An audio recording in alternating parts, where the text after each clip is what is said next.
రాష్ట్ర ప్రభుత్వం lunch motion petition దాఖలు చేసింది. బడ్జెట్ ఆమోదంపై గవర్నర్ తమిళిసై అనుమతి తెలపకపోవడంపై రాష్ట్ర ప్రభుత్వం హైకోర్టులో లంచ్ మోషన్ పిటిషన్ దాఖలు చేసింది. లంచ్ మోషన్ కు అనుమతించాలని అడ్వకేట్ జనరల్ హైకోర్టును కోరారు.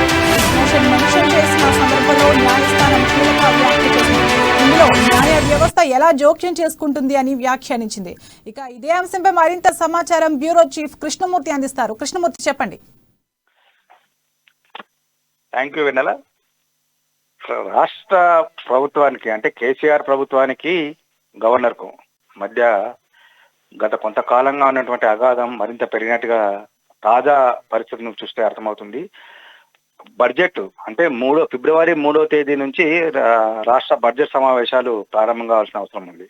అయితే అంతకన్నా ముందే రాజ్యాంగంలోని ఆర్టికల్ 202 ప్రకారంగా ఆ రాష్ట్ర ప్రభుత్వం ఏదైతే ప్రతిపాదిస్తుందో బడ్జెట్ ను, ఆ బడ్జెట్ కు గవర్నర్ ఆమోద ముద్ర వేయాల్సి ఉంది.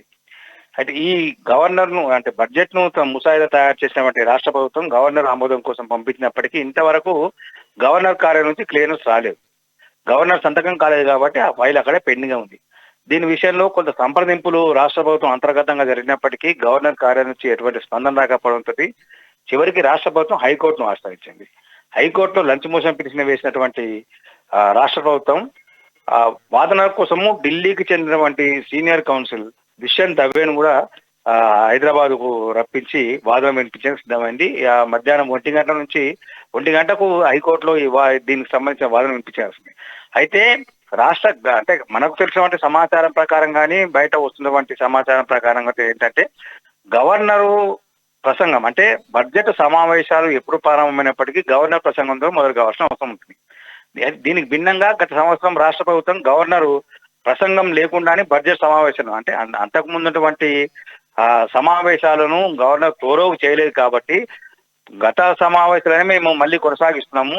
కాబట్టి కొత్తగా గవర్నరు ప్రసంగం అవసరం లేదు అని రాష్ట్ర ప్రభుత్వం సరికొత్త వాదనను తెరపి తీసుకొచ్చి గవర్నర్ ప్రసంగం లేకుండానే బడ్జెట్ ను ప్రవేశపెట్టడం, ఆమోదింపజేసుకోవడం మొత్తం జరిగిపోయింది. ఈ దఫా కూడా గవర్నర్ ప్రసంగం లేకునే బడ్జెట్ ను ప్రవేశపెట్టాలి, ఆమోదింపజేసుకోవాలని రాష్ట్ర ప్రభుత్వం అనుకున్నది. అయితే గవర్నరు అంటే తనకున్నటువంటి రాష్ట్ర ప్రభుత్వం ఏదైతే తనకున్నటువంటి విచక్షణ అధికారాన్ని ఏ రకంగా ఉపయోగిస్తుందో గవర్నర్ కూడా తనకున్న అధికారాన్ని ఉపయోగించుకొని ప్రసంగానికి అంటే రాష్ట్ర బడ్జెట్ కు ఆమోదం తెలపకుండా కొంత ఆటంకం కలిగిస్తున్నట్టుగా తెలుస్తా ఉన్నది. మొత్తంగా చూస్తుంటే రాష్ట్ర ప్రభుత్వము ప్లస్ ఇటు గవర్నర్ వ్యవస్థ ఇద్దరి మధ్యలో కొంత గందరగోళంగా ఉన్నటువంటి పరిస్థితి ఏర్పడుతుంది. అయితే ఈ వాదన మీద హైకోర్టు మధ్యాహ్నం విచారించే అవకాశం ఉన్న నేపథ్యంలో గవర్నర్ తరఫున కూడా కౌన్సిల్ కు వాదన వినిపించే అవకాశాలు ఉన్నాయి. బడ్జెట్ కు ఎందుకు ఆమోదం తెలిపకపోవడం కారణం ఏంటిది, బడ్జెట్ ను అంటే గవర్నర్ ప్రసంగం లేకుండా బడ్జెట్ సమావేశం నిర్వహించడం ఏంటి అనే అంశాల మీద కూడా ఈ హైకోర్టు విచారణ సందర్భంగా ప్రస్తావనకు వచ్చే అవకాశాలు అయితే ఉన్నాయి. తెలంగాణ. Thank you Krishnamurthy.